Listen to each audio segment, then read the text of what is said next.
It's just a huge honor to be sitting in my house on a Saturday, and Deb Roberge stops by. Thank you so much for stopping by and talking to my homies today.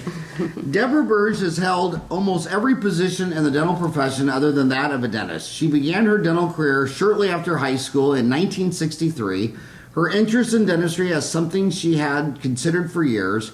Her hopes were to someday graduate from dental school, but it just wasn't in the cards for her yet with it all. She has accomplished quite a bit. Deb still has an interesting story to tell and has had quite a journey to share. She enrolled in a dental assisting program and upon completion happily jumped right in the trenches as a dental assistant on Long Island and New York City, where she quickly progressed to the business office. Deb relocated several times to Arizona, Washington State, and then back to Arizona. Upon moving to Arizona in 1985, Deb purchased a Crown and Bridge lab. This is where her exposure to the daily challenges that many of her dental practices were facing came to light. Deb wanted desperately to help and find some of the answers to the struggles, particularly with hiring, integrating team members, and of course the huge turnover that seems so prevalent in our industry to this very day. Over the years, she served in a large number of practices as a coach and advisor. It was during her tenure working with a consulting group in Phoenix that she perceived a critical need for a new kind of placement service. So many doctors with which she interfaced expressed their frustration with both the service provided by existing staffing agencies and their own failed efforts to acquire and integrate the best team members. Deb's prior interaction with teams, along with recognizing the challenges between the employer and the employees, became her motivation to make a difference in this critical area of practice management. In 1997 in Phoenix, Deb created a dental-only placement agency with an innovative business model. Within 5 years, she had provided placement assistance for over 800 practices and had personally interviewed over 3,000 job seekers. She sold her initial business in 2003 and then expanded her concept into a national franchise system with 8 locations across the country by 2009. It was a thrill for her to see how far her efforts took her, but traveling and very little time for herself and her family led her to sell the entire franchise system and move on. Over the years that followed, she placed personnel remotely for dentists across the country and enjoyed the interaction. This service grew with no advertising at all, strictly word of mouth from dentist to dentist. They would call and she couldn't say no. Having had the opportunity to work with many specialists, especially periodontists, Deb observed and heard from doctors and her teams that existing practice management software systems simply failed to address many of their most important business needs. So about 2 years ago, she assembled a team of crack software developers to create a game-changing cloud-based systems for periodontal practices that provides advanced but user-friendly technical capabilities that go well beyond what existing practice management systems currently offer. Our Perio team has been in beta testing and is now ready for deployment to the market. Staying close to teams within the specialty areas is rewarding and so very necessary, says Deb. She is so grateful and appreciative to all the periodontists teams for all the feedback and suggestions they have offered. She says they will continue to listen and develop whatever they can to assist periodontists and their teams to be more efficient for them as well as their referring dentists. You know, it's funny, everybody says politics. Politics in America has only had like an 11% approval rating for like 25 years. Mm-hmm. I don't think there's a Fortune 500 company that's had an 11% customer approval rating ever. Mm-hmm. And you can blame almost all of that really on the deterioration of journalism. Mm-hmm. I mean, the journalism has been as bad as the politicians. That's right. And in dentistry and in healthcare, I've always thought that the reason nobody can run a hospital or a dental office is because of their practice management software. I mean, to call Dentrix and Eaglesoft a practice management software system would be like calling me a Chippendale. Well, maybe it would. It's so bad, I don't know whether to laugh or cry. I mean, it's not even hooked up to an accounting system. That's right. But the company that owns it, you know, Stan Bergman, he'll go to, when he's talking to Wall Street, he'll rattle off every number known to man, and not one of those numbers is on his own damn practice management software that these dentists have to run their practice like Stevie Wonder or Ray Charles. So you've been in this game for so long, and the people listening to you are so young. Old guys like me read books and go to conventions. Mm-hmm. These people listen to podcasts, they're 30 and under. What advice would you get? How many years have you been in dentistry? Well, I started in 63. In 63, graduated high school, went to the vocational school, wound up the best choice for me at the time, and never got out. And I'm listening to this, and honestly, Howard, I'm exhausted. I didn't realize how much I did until I heard you. I said, "Oh my gosh, did I do all that?" Yeah, I guess I have. Yeah, I see a huge difference. When I started my placement company, which you knew because Townie's out there, he was kind enough to call upon me very early in my launching this company to help find him personnel. And of course, he was very quiet and very subdued at the time. I'm kidding. He was not. And one of the reasons that I developed the format for my company was that I wanted to go out and visit every practice that I was placing, and I only placed permanent personnel for, because it was more than just saying, you need an assistant, I'll find you an assistant. No, it's more like, we need to know the skills, but I need to know your culture, and I can't find out about your culture over the phone. So when I shared my thoughts and shared my vision with a lot of my contemporaries and my colleagues, they laughed their sides off. Do you know how big Phoenix is? Are you going to be traveling all over Phoenix? I said, you're damn right, I am. And I did. And it was interesting because I opened my doors originally in November of 1997, right about the same time that you launched Dentaltown, because I remember you didn't have any of the sophistication back then, right? It was pretty much like mine, because we were just on the fringe. I was a dentist. Dentaltown was born in the break room.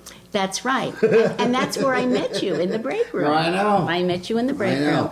And so... Was I eating a vegetable or a piece of fruit, or was it a big donut? As I remember, I don't think you were eating at all, actually. But I remember you had a team. It couldn't have been me. You had a team just like you. They were just vibrant and out, and I knew that immediately. So it was a no-brainer, But going out and visiting every practice to me was so critical, because if I don't know what you're about, how can I, an assistant is not an assistant for just anybody. So going out and interviewing my practices was critical, and I don't regret it one bit. I came back, I had a vision, I knew who he was, what the team was like. It was a great way for me to integrate people properly. I only placed permanently. I felt that I wanted to take my experience from in-office management, which is what I did for many, many years prior to opening this particular location in Phoenix on the Camelback Corridor is where I was. And so I integrated a little bit of my previous kind of forte with Desert Dental Staffing. I put them together. So for example, and I had a whole legal team behind me, so anything that I gave to any of my client dentists was blessed by an attorney. And basically what I did was I made sure that you knew the proper interviewing questions, that you knew how to hire, that you knew that we don't just shake hands and say, okay, I'm going to hire you. There was a discipline involved. We're missing so much of that. And I write about this quite a bit to this day.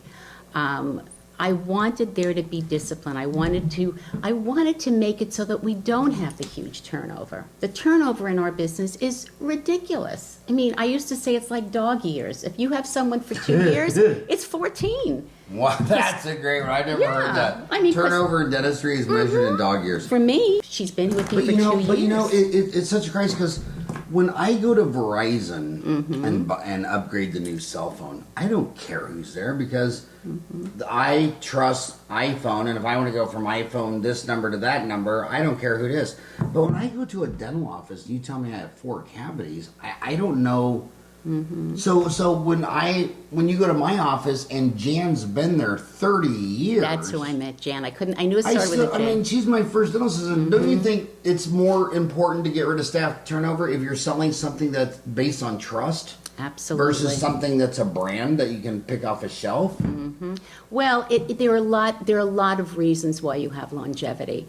For one thing, believe it or not, it is the fact that you're so verbose, that you talk, that you communicate. That, to me, is one of the big problems we have, is that the conversations, if they're there, it's just because we have to come down on someone.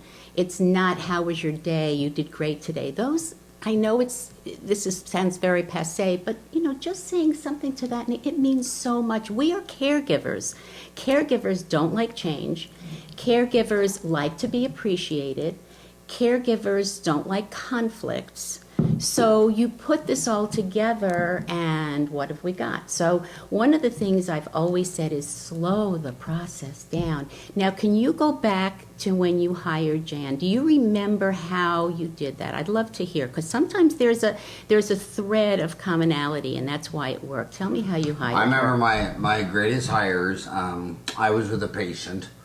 I think she was scheduled to come in at a later time. The same other thing happened with my favorite hygienist the whole time was Missy, who stayed with me until she got married and had a bunch of kids, all that stuff. But they came to the interview early because they weren't gonna let me interview them until they interviewed the office first. They showed up 15 minutes early. They were talking to the front.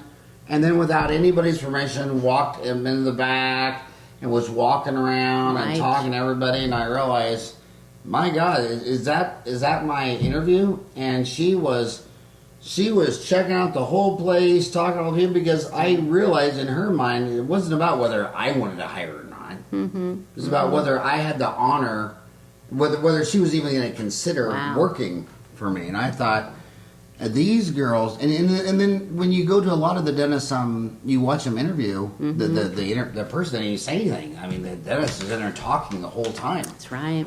And I just thought, man, these girls are. Jan and Missy were figuring out if they would consider working in this office with all these people. That's passion, Howard. That's what that is. They didn't want a job. They wanted a career, and they had a career, and that's why they were with you as long as they were. Absolutely. And I love hearing stories like this. One of the things I talk about a lot is body language, and you can tell a lot from that. I mean, they came right in and showed you their body language, and they were looking at your culture, basically. They wanted to see if they were going to fit. Obviously, they fit well. Now, are both of them pretty outgoing? Light brights, would you say? Yeah, of course, absolutely. Of course. Which, by the way, is a good time for me to interject this. I hear this a lot. One of the questions I ask a past employer, if I'm interviewing someone that they had in their employ, would you hire, if you had the chance, would you hire them again? Okay? That is the most ridiculous question, and I'll tell you why. Because you're advised to say yes or no, okay?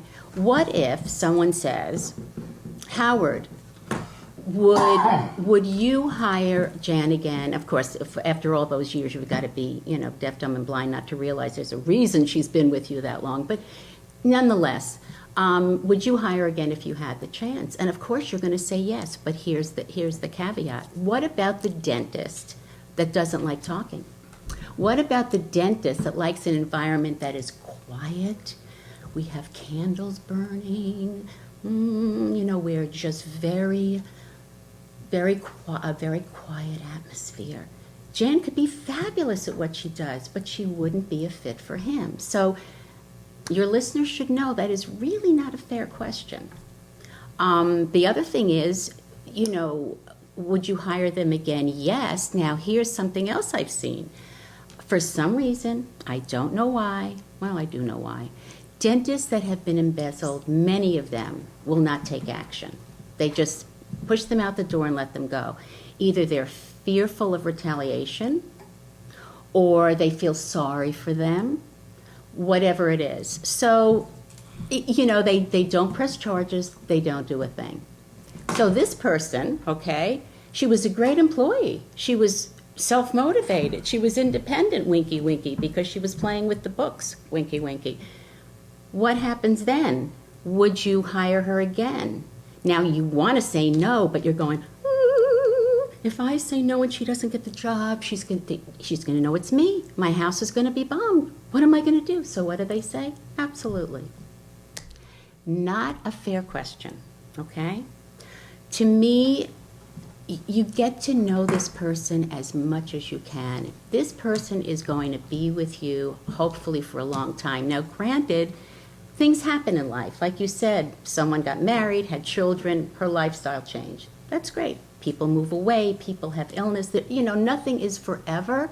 But if you can attract that right person right from the start and continue to cultivate things properly between you, you'll have. When my assistant Chris Caloris, when her husband got transferred to California after 15 years, I told her, I said, I'll pay for the divorce. I'll put you up in an apartment. I bet you did. I did. I've heard some things like that. I couldn't talk her out of it.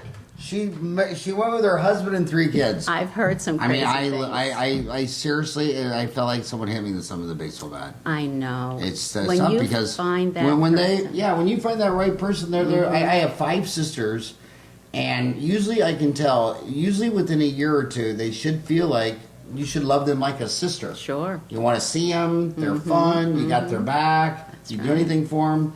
I want to go back to that theft embezzlement thing. The consultants say when they go into offices, they'll find embezzlement half the time. I know. And when you and I started back in the day, it was all paperwork. It was pegboard. That's right. It was a paper trail. That's right. But now that it's all gone digital, there's like 100 different ways to embezzle. Absolutely. And the embezzling people are finding new ways of doing it. I know. Every year. I know. So then, and the lawyers tell me that the reason the dentists don't report the embezzler is because a lot of times they got you in a blackmail scenario first. Like, say you haven't been reporting the cash. That's right. Say you're having an affair with the doctor. That's right. Say that he's calling himself in Vicodin for his sister's roommate's cousin's brother. It opens up a can of There's worms. something where the state board, the IRS, or your wife is going to be a bigger nightmare than me.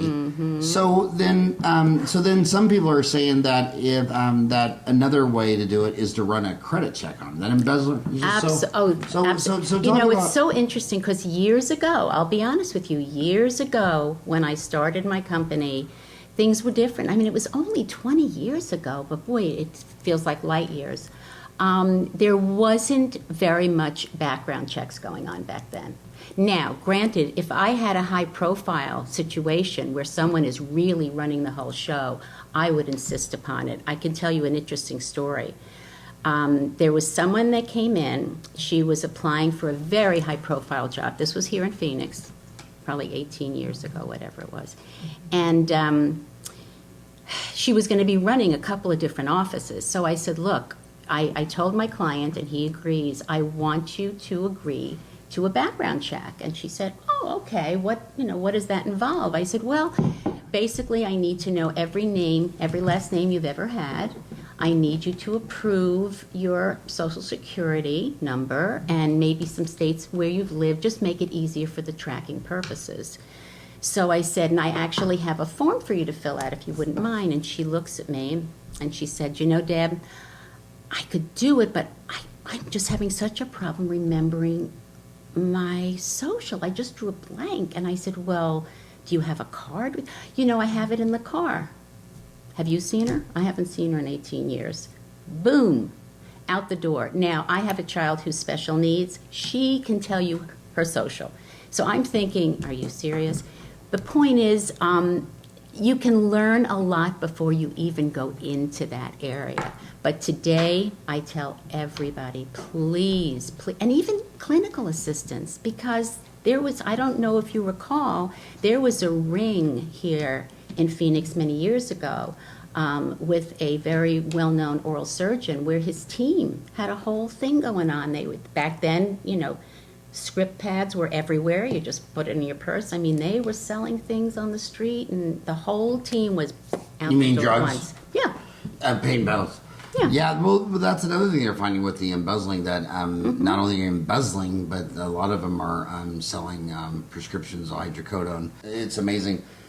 You know what? The background checks totally changed because 20 years ago, you still the divorces were faulty, where the judge wanted to know why you were getting divorced. I mean, a lot of millennials won't even believe this, but back in the day, all the background checks were divorce attorneys. The husband, the wife, they wanted to prove someone else was cheating and all that stuff. That's right. And finally, the judge said, you know what? We don't even give a shit anymore. We don't even care. So states started pioneering no-fault divorce, and that sounds so obvious. I know. But then all these background check private detectives, they were all out of work. So all the private detectives switched over to the Fortune 500 and started doing background checks. Right. Because you're hiring a comptroller in Arizona, and hell, she was served 3 years in Florida for embezzlement. Exactly. And then you hired her for the receptionist. People are crazy. I know. And with digital crimes, you got to start really taking HR as serious as a root canal. Absolutely. Here's another Now, one what was for the you. name of your Desert? Desert Dental Staffing. It's still in operation today. It is not by any means exactly how business model slightly But you changed. still run that? No. Oh my gosh, I sold that years ago. I sold that in Who runs 2000. Desert Dental Staffing now? Gina. Her name is Gina, and I can't think of her last name off the top of my head because I sold it to her many years ago, 2005. Yeah. And that's when I went on to take my business model and create a franchise, national franchise. But with cyber crimes, I mean, this is the first election of my lifetime where a cyber crime regarding the election. I mean, I never heard that in any of the early elections. It wasn't even a concept. That's right. And you know what's funny is a no-fault divorce. It sounds like, well, why would anybody care if you were having an affair or me having an affair? Well, it was like the thing that blows my mind the most is that they had silent movies and the phonograph for almost 40 years before any human dawned on Really? having, remember when someone first fell down with chocolate into a peanut butter jar? Of course. Bingo. And I still can't believe that not one talking monkey thought of adding those two together. 40 years is two generations back then. I know. Everybody was married, having kids at 16, 17 back then. That's right. So a no-fault divorce sounds like a no-brainer. To me, at 54, a background check on somebody on your personal computer taking credit cards. I mean, people are going in and paying for the root canal. I hear you. And they're transferring the money to their own account. Absolutely. And the dentist doesn't even know how to go up there and monitor it. Oh, it's so true. I just worked with a client, placing someone, and she was with him for 20 years, and boy, 20 years too long. And he had no idea. The other thing I do... And what's funny is that one of the reasons they're all calling practice managers because their overhead's so high. Right. And it's like, and then it turns out, well, who's your favorite girl here? Oh, girl Betty. Been here 20 years. Like, dude, she's been stealing 5, 6, 7,000 a month for 20 years, and you just thought you had high overhead. I know. It's very sad. So again, specifically, so there's three things I want to beat through the millennial's head. Do you think solving staff turnover is necessary? Is it really a problem, or is it just the nature of the beast, dog years? I can tell you. And how do you, and why, and how would you do a background check? Okay. So talk about first with The turnover. There's a reason for the turnover, and I talk about this quite a bit too. We are a unique business. We're even more unique than the traditional medical practice. Because in the medical practice, there's nobody as close in each other's air and space as we are. The patients are hanging over the front desk with the front desk person. Your assistant is in your face with you. We are a very close group. We are also high caregivers. Like I said, we don't like confrontation. We try our best to keep things cool. The turnover happens because we're a family, basically, and we don't approach things as a family. It's prevalent. It's everywhere because I've placed personnel across the country and even out of the country, and it happens everywhere. It's like everything else, it starts at the very beginning.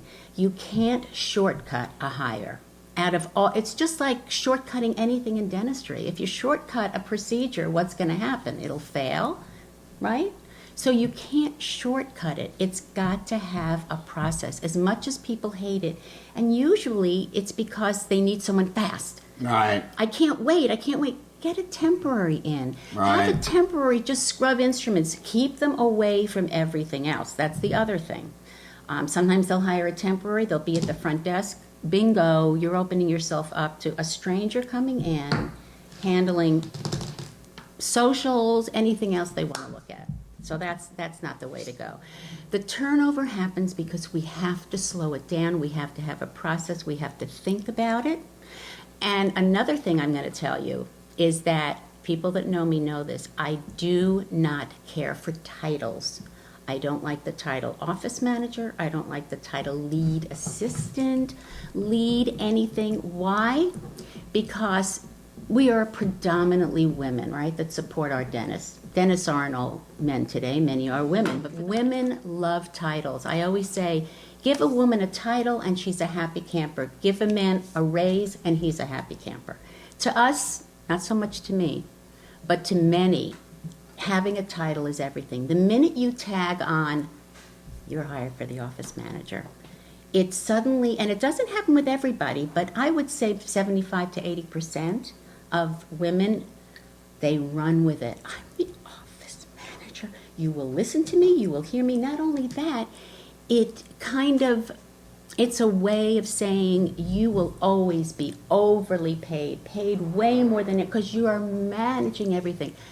What about job descriptions? Give them you are a part of the clinical team. You are part of our hygiene team. And then from there, you break it down as the front desk administrator, but if you want to call her that, you can, but you don't even need to. Here are your responsibilities.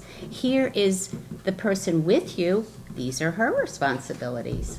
So these little things that seem like nothing will help. One of the big turnovers we see is because the office managers just run away with themselves, and the majority of us are caregivers, and she threatens us. But yet often the doctor sees this person as handling the money.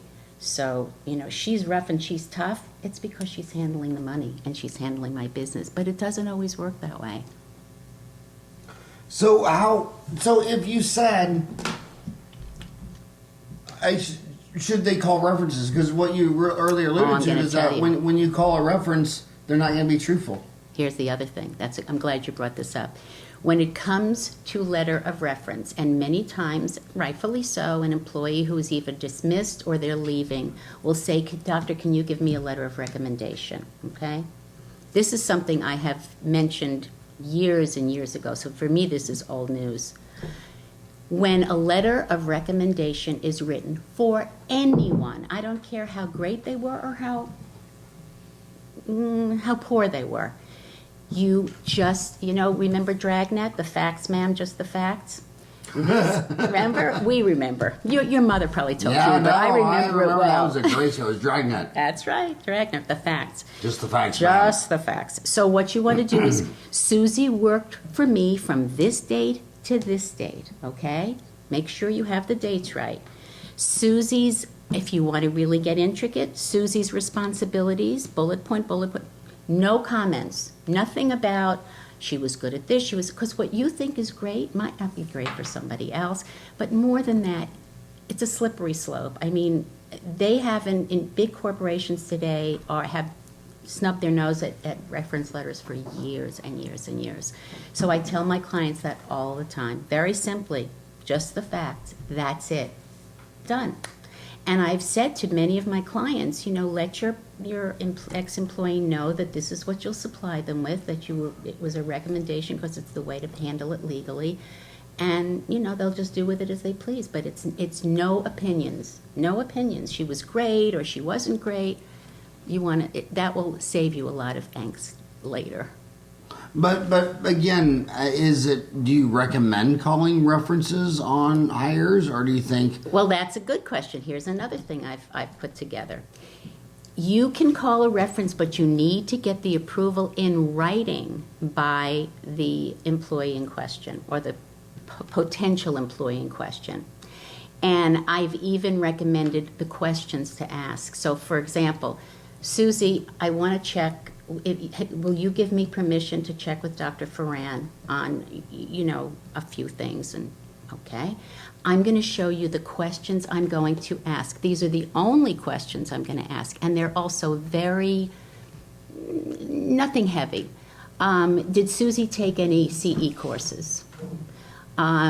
Did Susie give any, did you find that she was proactive in her position? But she has to approve them. And the signature's down here, so you see the paper came from you. Now, it needs to go from you to her ex-employee. There can't be anybody in the middle. It can't go to the person at the front desk. It can't go to someone else. So you're talking about this to avoid lawsuit? Exactly. Go straight to them. And, of course, years ago when I recommended it, we were faxing. You fax it over and make sure the doctor gets to see it. Now, of course, you email it. I got to say something about fax. I no longer will enter someone's fax number in the contact. I mean, I can't remember last time I faxed anybody anything. Mm-hmm. But, when you meet someone, they're always trying to give you a card. Of course. I won't take a card. I just say, well, just pull out your phone right now and email me. That's right. Howard@dentaltown.com. Mm-hmm. Because then you can just go home and it's right there. And if they say, well, I don't have my phone, then I'll take their card. All right, Howard@dentaltown.com, and I'll give it to them. Good for you. Because it's just so much simpler. It is simpler. To have that digital. There's a business card. It is. And if they don't have the capability to email you from their phone or their work, I can't think of any reason you needed to have their card anyway. There's a lot that you can learn early. For example, when you have someone that is potentially going to be coming in for an interview, if one of the first questions they start to ask you is, what is the pay? When do I get vacation time? All the stuff you're going to give me, just like if you write a traditional ad, which, by the way, I still believe in to this day, for the way I work anyway. I use Craigslist to this day, but my ads are very different. I used to use Craigslist, but now it all went to Backpage. Yeah. Okay. Did you catch that joke, Ryan? That's it. Okay. But yeah, Craigslist. And if the ads are very, very specific, and I do that intentionally because I want to be able to know, have they read my ad? When they call me in reference to the ad, I'll say, talk to me a little bit about what sparked your interest. Because I'm always looking, are you paying attention? Are you proactive? I give people little tasks, like, have you checked me out yet? You really should know who you're talking to. And I send them links. I want to see if these people follow up. Now, granted, it takes a little bit longer to follow a system. But boy, oh boy, if you want longevity, do it the right way the first time. Because every time here's what happens, the revolving door, the message to everyone, oh gosh, he has a new person in there every other day. That's the first thing it sends out. It's very costly. They used to say $30,000 is what it costs every time you replace an employee. I think that was years ago, that statistic, so I'm sure it's much higher today. So what are you working on now? You have is our Perio team, is that your new project now? It is. And tell me how I got there. Yeah, but tell us your journey about why you're ourperioteam.com. You work with general dentists, every specialty. Mm-hmm. How did you get to ourperioteam.com? Okay, good question. What's your... So one of the reasons that I was successful with my initial endeavors, because my husband and his team, he's an IT specialist and a software developer, developed a program that meshed with my business model. And he says... And which business model? With Desert Dental Staffing. I had my own, very sophisticated, and he kept building on it, software. That it worked very much like computer dating. You're looking for an assistant. You're in 85044. 85044? Mm-hmm. 85044. I knew. Okay. You needed them to be an RDA. Whatever it is, it put in all the little pieces and it pulled out some possibilities. And on top of that, I used to do, I still do, I do a little study on behavior. I want to see if their behavior is going to match, if they're very low in enthusiasm and verbal skills, they're not going to be seeing you because you wouldn't be right for you. Anyway, so he created this amazing software. So between his software and my methodology, we were picked up for national franchise, and we had agencies across the country. They were, at the time, they were called Doc Staff. I sold that many years ago. They were called what? Doc Staff. Was it just for dentistry, or is it medicine? Just for dentistry. Doc Staff. Are they still out there now? I sold it in, oh my gosh, I sold it about 10 years I mean, ago. are any of them still running? I want to say Houston. Houston. But I had them. I had two in Florida. I had one in California. I had one here. And they were all over. But what was happening was I was trying to pull myself out from the team thing.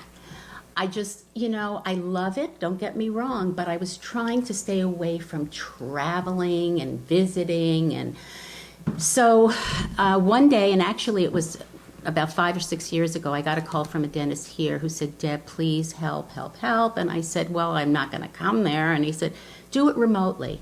I bet you can do it remotely. And I said, really? He said, I bet you can. P.S. I did it remotely for years, and it was strictly word of mouth. I didn't advertise. It was one dentist told another. Lo and behold, through the grapevine, I wound up working with a very successful periodontist in Philadelphia who mans up a group called NASP, North American Society of Periodontists. And this is a group of periodontists across the country that work together, but yet there's no conflict of interest because you have to be approved and you have to look up. Yeah, I'll do it. I know you're so funny. So there was no conflict. They were all over the place. Okay, so I worked with one. He said, "Oh my gosh, I've got to tell my friend in Dallas about you." And I said, okay. So I started working with him. Then this one told that one. Before I knew it, I was working very, very heavily with periodontists, placing personnel. One in particular who was just, he could be your twin. He's another outgoing, He's amazing. a supermodel? He's a Is he a supermodel. dancer? He's a stud. He dances. Right on. I mean, he could be. Yeah, there it is, North American. There it is. Okay. He could be your. Anyway, he was one of the groups, and he happens to be in Las Vegas. He begged me to come to his practice. He said, Deb, you've helped me build my team. I'm so pleased. What does it take for me to get you here? And I said, oh, gee, I don't know. He said, come on, it's 45 minutes by plane. Please, I'll take. I said, okay. So I went out. And lo and behold, I guess for not being in the environment for years, I started to see things, and I looked and I see, okay, so you're using Dentrix. Well, what about this? And what do you use for marketing? And the girl picks up this huge book and throws it in front of me. She says, that's our marketing. I said, that book? She said, oh, yeah, I track it this way. And then I observed a lot. And I'm watching, and I'm seeing the front desk is getting calls from general dentists. Where is my patient in the system? And doctor, can I get back to you? I'm not sure. She calls the assistant. Could you check on Mrs. Smith? Because Dr. Jones wants to know. And he's dying to finish her treatment. Where is she? So I'm watching this, and I traveled to him a couple of times each month for about 2 months. And one day I said, how do you do this? He said, Deb, it's a nightmare. I said, my husband's a software developer. He's already developed software for me. He's developed Steve Anderson. We know that name. He has done some work for him. He does a lot of amazing work for Steve's private company, for Tops. Mm-hmm. And he's amazing. He does a lot of statistic stuff and so forth. So I said, Me and Steve have the same dentist. Oh, do you? Yeah, Hornbrook? David Hornbrook. I love David Hornbrook. Yeah. He's wonderful. I love him. Yep. One of his he's a mentor to a dentist that I've worked with in San Diego. She's daughter. And David Hornbrook's first kid is named Phoenix. After you? After me. They couldn't do Awatuki. It was too long. Oh, too long. You couldn't do that to a kid, Awatuki. So each time I went, and I sat with him one night, and I said, here's my question. He said, are you kidding? Are you kidding? I said, no, I'm thinking you guys need your own software. I mean, the communication between you and the dentist, and then you write these thank you notes, and you've got to go in and write them. What if, and I don't know this for sure, but what if we, and this was 2.5 years ago, what if we, my husband and I, his team, and just my head, could put together a software that respects who you are as a periodontist and answers to your needs specifically. Not just marketing, but who sends you what and when they send them to you. Do you ever know? He said, no. He said, I was so embarrassed. I was out to lunch the other day, and one of our great general dentists walks up and said, so how do you like the patient I sent? What do you think? And he said, I didn't even know she was coming in. How am I supposed to know that? So lo and behold, I started to make a list, and the list got longer and longer and longer. So Russ kept bringing in more of his people to help build it. And your husband, Russ Roberge. My husband, Russ Roberge, not the Which same is so Russ funny because the dentist next door to me is for 30 years is Russ Roberge. I know. So do you sometimes get confused and go home with the dentist Russ Roberge? When I lived up here, it was a little confusing. Except my husband's 6'4", and I don't think he is. Someone told me he's not that tall, so that helps. Yeah, that helps. That's so funny. So that's how this came to be. And actually, we just finished beta testing. So right now we're looking for promoters. We're looking for people in the perio. You're looking for beta testing? We've got that. We've had that all completed. So we're. So then what's next stage? Next stage is if people have a passion for this area, if they've worked in perio. You know what you should do? Tell me. Well, Dentaltown has a 250,000 dentists, so I would go to categories. I am. And then I would go to P. I would go to periodontics. Yes. We have a 250,000 dentists. There's 10,600 orthodontists, about 5,000 oral surgeons, about 4,000 periodontists. And is that your numbers?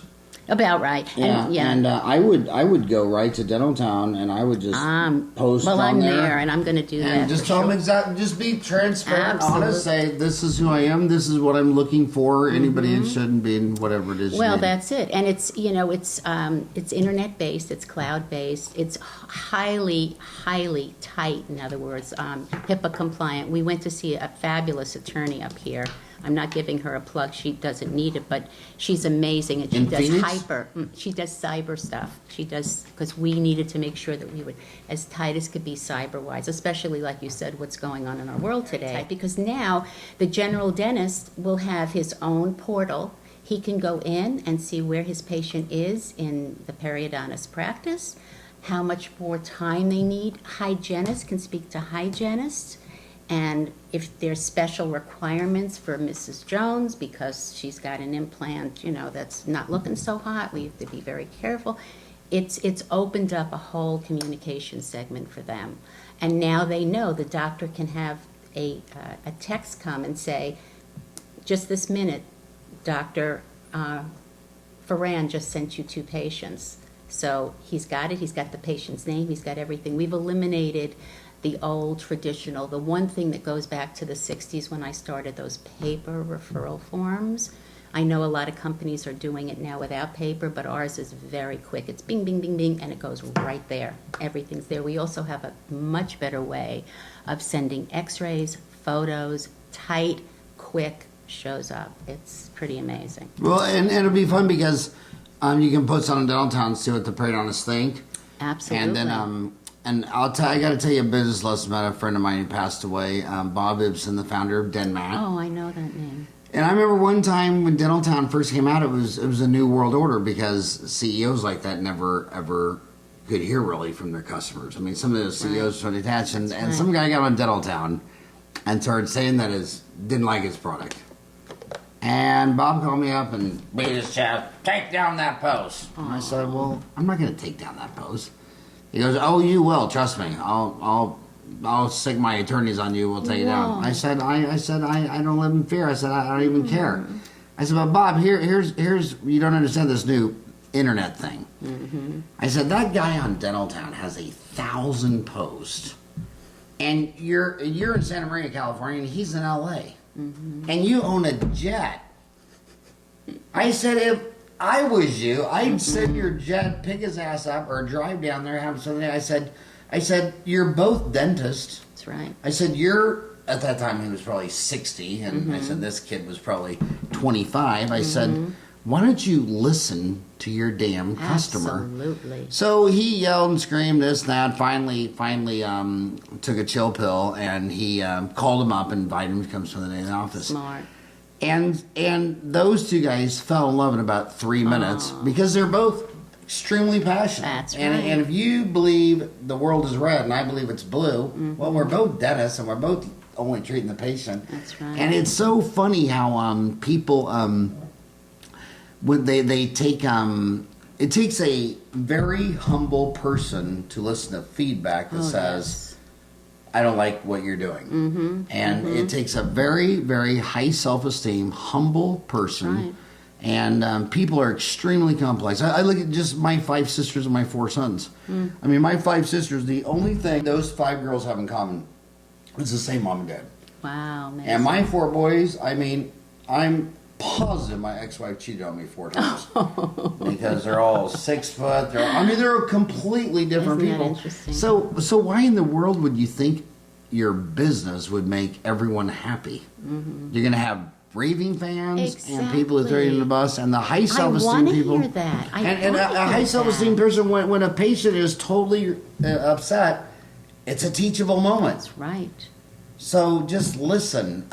I think I've avoided all the lawsuit stuff because when I knew that Sam Walton gave all returns with no questions asked. I mean, you could bring back a sleeping bag with mud and dirt That's right. filled with gravel and show a rip, and they're not going to talk. That's right. I mean, who's to say it was there before or after you slept in a ravine? That's what builds a reputation. That's And I can't tell you how many times I gave the money back for the denture. I redid the crown for free. It's a teachable moment. And then I learned over the years things like when you have a woman come in and she has pictures and things all written down about her smile and she wants 8 veneers. That's right. Dude, I'd rather be a plumber. You start to sit there and say, can I make money off this deal, or is this a nightmare? I mean, when someone, you start reading, doing an implant, doing an anterior implant on a old fat bald man with a liver spot, go for it. Beautiful woman, high lip line, who takes 10 selfies a month. Are you out of your freaking mind? You couldn't please that woman if it was perfect. Learning the people business, the soft skills. And sounds like what you're doing is a cloud-based deal that's going to connect more the people, the touch, the it's touch a technical way of bringing people together again, basically, because we've kind of, like you said, we're kind of drifting apart. With social media, you don't have to do as much as you did years ago but now, we're bringing it together, still in a very technical format, but. I want to make sure everybody's in tune. Can I address something? Because I know that you had mentioned you have a lot of young dentists. I'm very passionate about young dentists. I'm very passionate about young because I wish I was again, don't we all? God, I don't know. I wouldn't go back to Ryan's. Those are some brutal, long working years. It's true. Oh my God, I don't know if I have the energy to go back through dental school again. I know. I had 4 boys in 60 months. Whoa. I didn't sleep through the night for a decade. I bet. Yeah, I'm actually enjoying 54. I bet. Oh my gosh. No, I had 3, but I had them split up. The young dentists, with all due respect, I have so much respect for what they go through. There's no question. And I'm talking about starting from scratch. I know you were just speaking to someone about coming out of corporate dentistry, and so many great dentists you have no choice. Corporate dentistry is a great initial landing pad, and you can learn a lot from that, right? But the new young dentist that starts out, and I've had many that have called me and many that I've coached and guided, it's funny because when they purchase their equipment, they're looking for the for the CEREC or for whatever, and I get that. These things are important, but so often the team part is like way in the back of their to-do list. Choosing a team for a brand new dentist is a very different animal, and many of them don't get it. They feel the minute they open their doors, scratch practice, maybe a few patients that are come through friends, word of mouth. You don't need an entire team. That's number one, and we'll talk about that in a minute. The other thing that I want to bring up is prepare for having a team.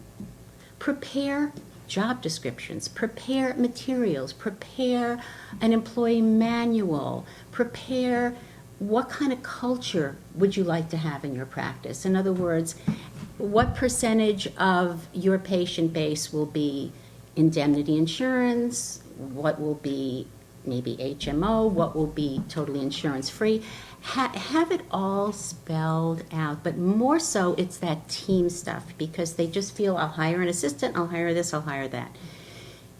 The best way to do it is to grow into your team, because if you don't grow into your team, you're going to have excess people, too many people. You're not going to be able to grow properly. So here's what I recommend. There are many great employees out there that they call themselves cross-trained. Now, another one of my thoughts. I don't believe anyone is totally cross-trained, and I'll tell you why. People say, I can do everything equally. Do you know anybody that is ambidextrous, that can do absolutely everything with both hands? No. Have you ever met? No. No. It's really impossible. The same thing applies to the mindset of the clinical team to the mindset of the administrative team. Very different. I mean, I've had dentists say to me, she's a fabulous assistant, so you know what, I'm going to tell her I'm moving her to the front because she's fabulous. Well, she's great with patients. She's touchy-feely. She's kind. She's sweet. But I have to ask for $50,000 just like that. It's very tough for some people, but yet they don't want to disappoint. They don't want to have a confrontation. Okay, doctor, I'll go up there. So that's another thing.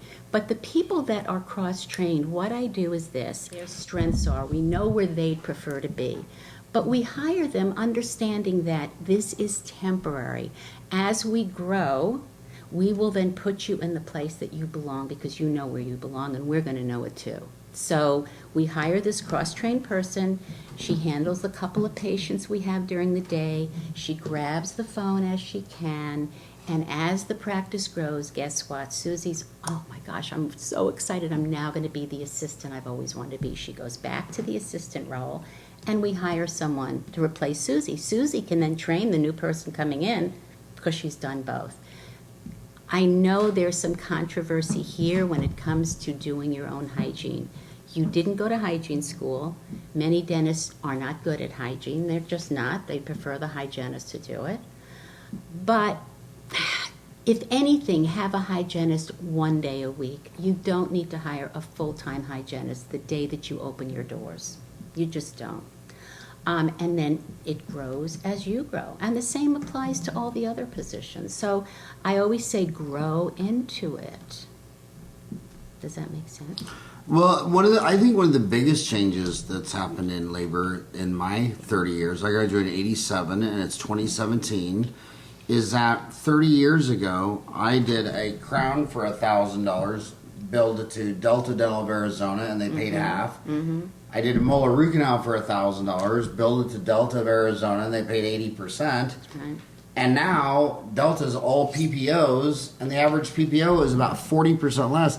So I'm getting $600 for a root canal that I got $1,000 for. So I guess the simple math is the fact that dental assisting and dental office period used to be high end. It used to be like a flight attendant. That's right. And now a flight attendant at Southwest Airlines doesn't make half of what they used to make on Delta and Braniff and TWA, like in all the movies. Who's that? Leonardo DiCaprio, Catch Me If You Can. Mm-hmm. So it's gone from a glamorous job. That's right. There's so many dental offices with these legacy dental staff that remember the flight attendant from the TWA days, and with PPOs. It's a real squeeze on labor. It is. What do you think of the PPOs? And I mean, and whenever you talk to your consultant, I talked to a consultant yesterday to say that that they want labor, and then when I say labor, I mean that's total labor. That's FICA matching if you provide health insurance, 401k, whatever the hell is attributed to this human being is labor, 20%, that they're routinely going to offices that are going broke where labor could be 35, 40. I know. Some have seen labor at 50%. I know. What are your thoughts about labor? It's a tough one. It's a tough one. And, how do you do it? Well, years ago, the percentage of, as I call it, the pie that was devoted to employees' salaries was about 20% when I was started, in 25%. And I see it growing and growing and growing and growing. You're right. It was 20% when I got out of school in That's 87. right. And overhead, 1987, labor was 20, overhead was 50. That's right. So now it's 2017, labor's 28 and overhead's 65. I hear you. And that extra 15% is the PPO. I know it's it the is. adjusted production. I know it is. It is. And it's, if I had the answer, I probably would be, who knows, I'd have my own plane and have a great time. I don't You'd know. have your name on all your buildings. Everywhere. Yeah, no, I don't know if I want to do that. I don't know if I want to do that. But, it's a tough call. I don't want to minimize the great experience people out there because, they're very necessary and there's something to be said for great experience. But on the flip side, I'm also very open to bringing in new people and training them yourself. Well, it's tough when you're a consultant because back in the early day of corporate, when they started rolling across, they went out and got $100 million lines of credit from venture capitalists. And they'd buy all these dental offices.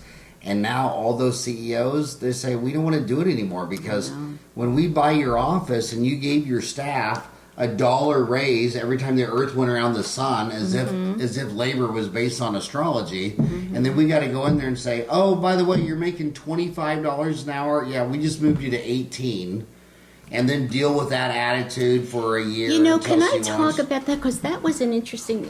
So they're doing de novos because so many of you offices, you made a decision to take the PPO. So you made the genius Einstein decision for whatever reasons, and it might have been a good reason to do dentistry 40% off. But you just gave your staff $1 an hour raise because the earth went around the sun. And a lot of offices are unfixable because someone has to tell Princess that she's no longer going to make $28 an hour. She's going to make 18. And the big corporate management teams won't even make that decision anymore. They're just like, we'll pass on your office. We'd rather start from scratch across the street. That's exactly There's a lot of offices that have to I know it. Well, have a come to Jesus meeting or fire people and replace them. Well, here's the thing. I know I hear this a lot. And I used to. There were times where I see the entire team from one practice show up. We just found out our doctor sold the practice and we're out of here.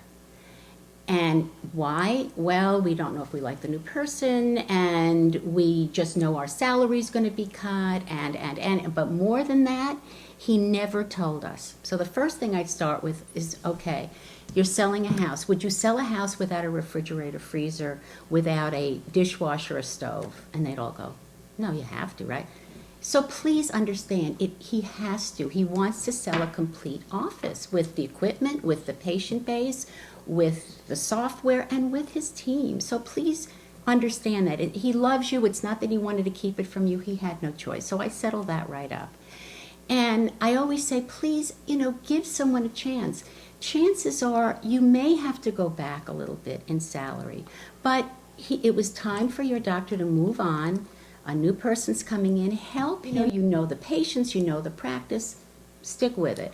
When it comes to transferring the baton from one dentist to another, I always say when you're just about ready to get the thing launched, put the name outside and change the name or however you want to do it, bring the team in with the dentist that's going out that maybe is just working a day or two a week, and bring in the new dentist.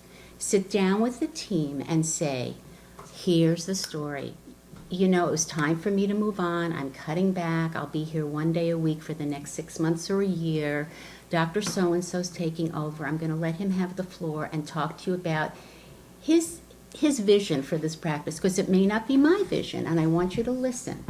And make this a 2-hour thing. Bring in lunch, whatever it takes. And he then will discuss with the team, here's what we may be changing this, we may be changing that. Now what will happen is, and you may have to say, salaries, I'm going to be honest with you, I'm just going to have to bring them down a little bit. Point is, there'll be people that'll say, I'm still on board, I'm with you. And then there's those that'll, and make it very clear, anyone that feels this isn't going to work for them, no hard feelings. It's better to know now that you need to replace an assistant or a hygienist than to start off with a team that is not in it. It's the best way to do it. My number 2 man has always been Lori Zlowski.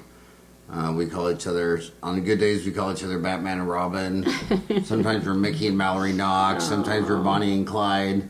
But we both have had so many conversations that in every interview we've ever done, the people most focused on money have always been the worst employees. Absolutely. And the people, when they come in, and all they want to know is exactly what will we be doing and who will I be working with. Well, can I meet the other assistant? Can I meet the other hygienist? And then go around. But the one that said they're saying, well, you know, I was making $22 an hour, and I was wanting to make $25.50 or this or that, or what is your 401k match? For 20 to 30 years, everyone focused on money has always under. Absolutely. And then here's the other thing, and I'm embarrassed to say this because I have an MBA. We've only hired 2 MBAs in our entire life other than me, and they were completely clueless.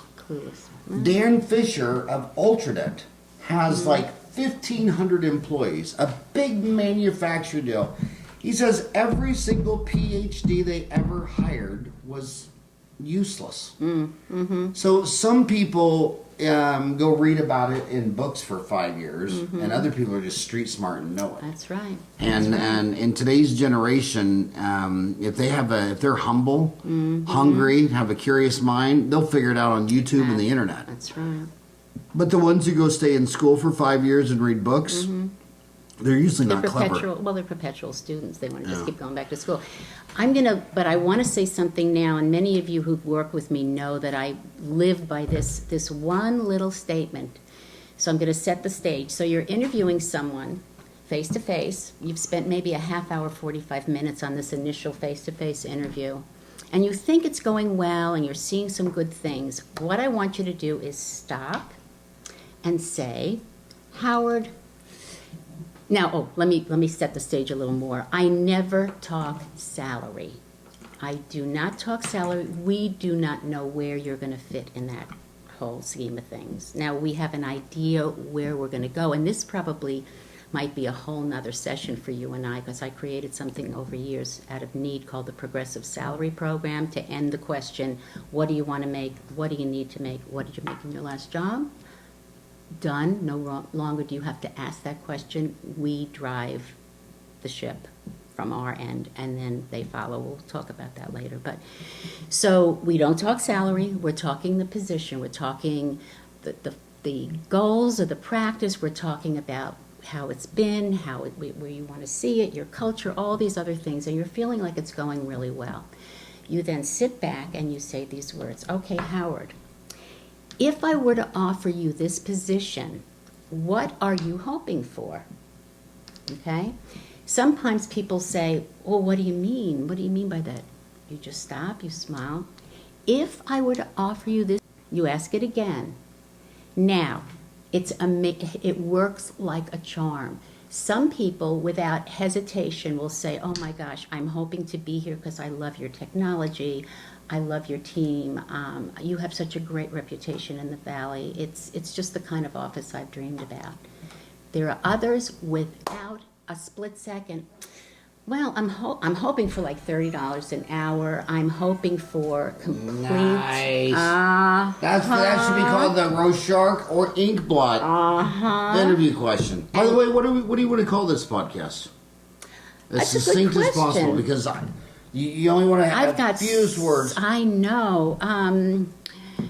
Deb Roberge of what? What do you want to call it? It's a good one. I have no idea. Ryan, what do you think? Teams are people too. Well, we're talking about what we're going to call this. Yeah, no, I guess I'm so into this edit right Teams now. are people too. I don't know. Teams are people too? I don't know. We can think about it. I never thought of a what is it? Rochard? What was the ink blood? The ink blood. Rochard? Yes, Ink blood yes, test. French. And that's perfect because my name's French, so we can call it Your Roberge. Roberge is French? It is. Is French Canadian. So, are you French Canadian, or is No, that my your husband. husband's French Canadian? That is a Rochard ink Isn't blot it interview fabulous? question. It's If I was to fabulous. hire you, what are you hoping for? That's it.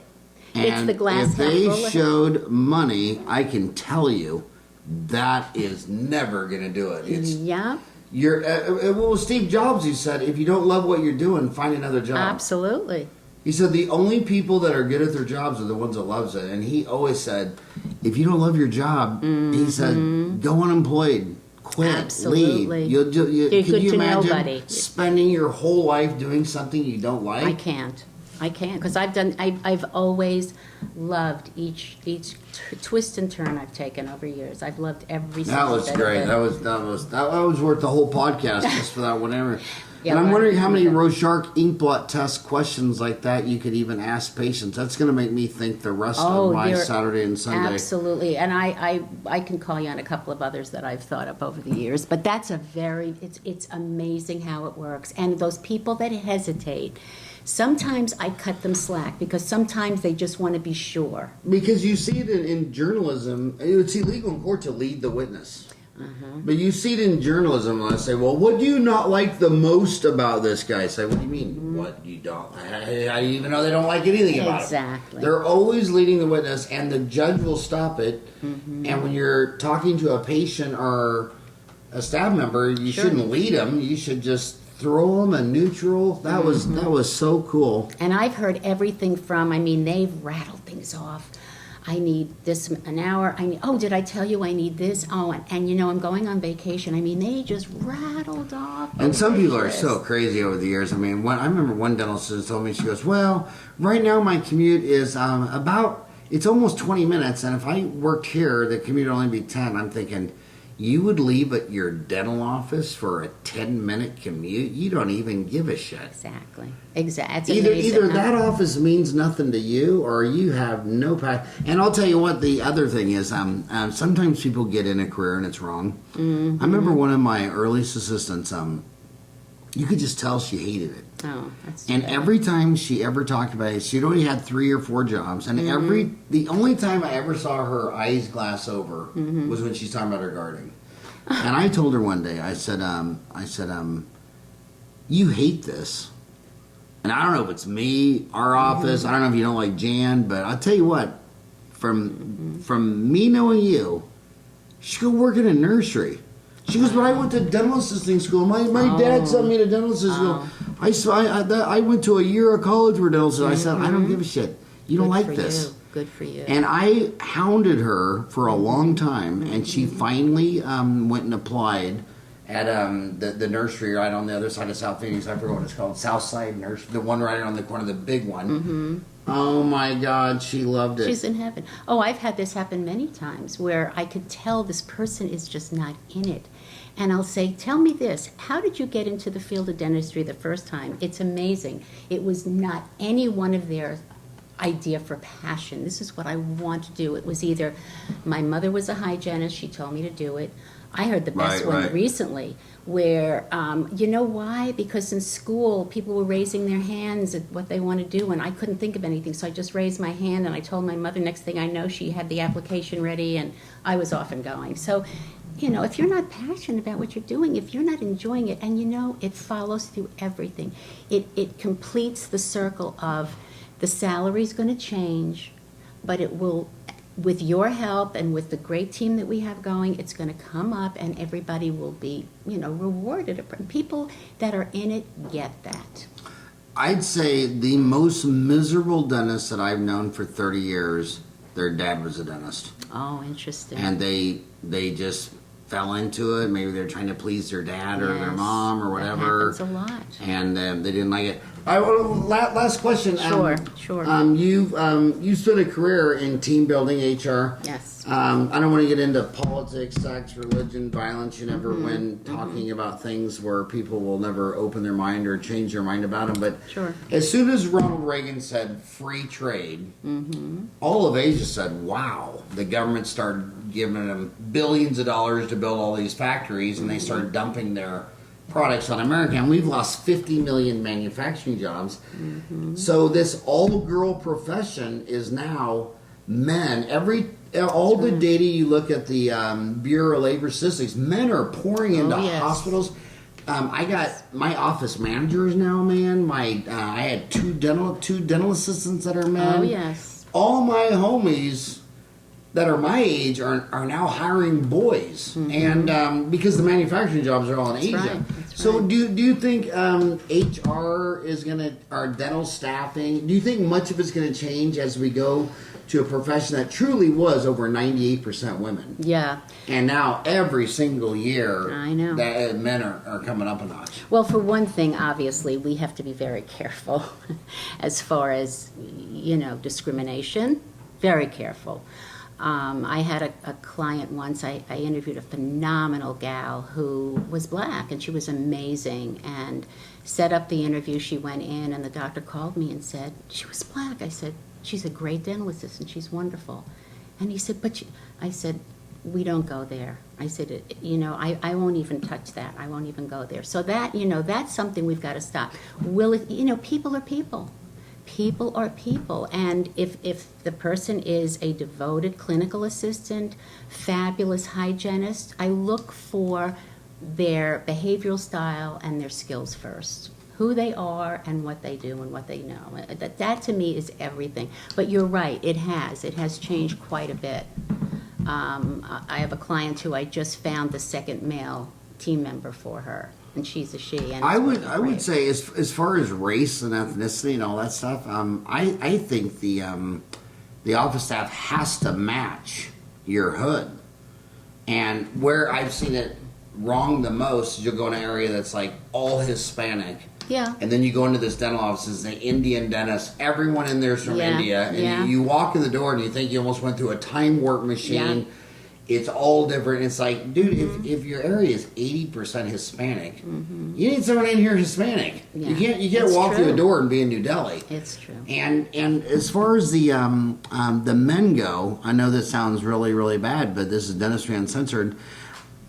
If you're that female dentist who for I don't even know what it is, but having a hard time leading women, it seems like if a woman dentist has a hard time leading women, and you replace it out with boys, they just blossom. And I can give you names of a dozen women dentists who said, my God, I beat my head up the wall for years trying to get my receptionists and hygienists to all play nice. And now I have 5 employees, 3 of them are guys, and I'm in heaven now. Yeah, and you're right. And here's the most crazy thing I'm going to say, but I still think the greatest office managers I've ever seen perform in my 30 years were gay men up front. It's something about gay men know how to motivate. Well, it's caregiving too. Patients and assistants. They know it's the hygienist's birthday. They're just so intuitive about how people are feeling and how they can make people feel. That's Where right. a lot of female dentists and male doctors. I mean, I would, if I had to bet on who knows how you're feeling, a gay man or a dentist, I'd put the whole house on the gay man. I know. Do you agree with that? I hate to say I do. But it's true, and it's just who we are. It's our makeup, Yeah. And it could easily be a female with the same makeup, really. And I don't mean face makeup. I mean just the internal workings. But so I guess what I said is this. this sounds so bad and sexist, but I think it's easier to manage a bunch of boys than a bunch of women because I think boys are just simpler. I mean, what was it Chris Rock who said? Yeah. I mean, men, all you gotta do is feed them, throw them a sandwich. I mean, they're not. I think they're just less complicated. Yeah, well, that's true. That is true. I mean, They're the female, simpletons. yeah, not necessarily that. Well, There's some structure. They have to have the structure. They have to have the business savvy. There's a lot. Time management. I love the fact that some people are just born with the ability to know what comes first, fast. I always say the phone's ringing, patient's coming in the door, and someone is dismissing a patient to the front desk. Who comes first? 1, 2, 3, 1, 2, So it's just a matter of having that piece that not everybody has. Some do, some don't. That's a great question, too, during interviews. I love scenario questions. You set up a scenario. And that's also the number one error of a dentist is they graduate from school at the apex of the education system, a doctor, but they don't hear. They hear you're a doctor, not you're a doctor of dentistry and don't know shit about anything else. So when you graduate from the apex, you just assume you're smart in all areas. Yeah. And just because you're really smart in physics doesn't mean you know anything about history. And just because you're a doctor doesn't mean you know anything about HR, marketing, It's the people. macroeconomics. It's the people skills. It's the people things that we have. And that's the ones who always go the farthest, is the ones who master the people skills first. But man, we went 10 minutes over time. Thank you on a Saturday of coming over to my house in Phoenix and My coming and pleasure. spend time with my homies today. A Thank you pleasure. so much Thank for doing you. that.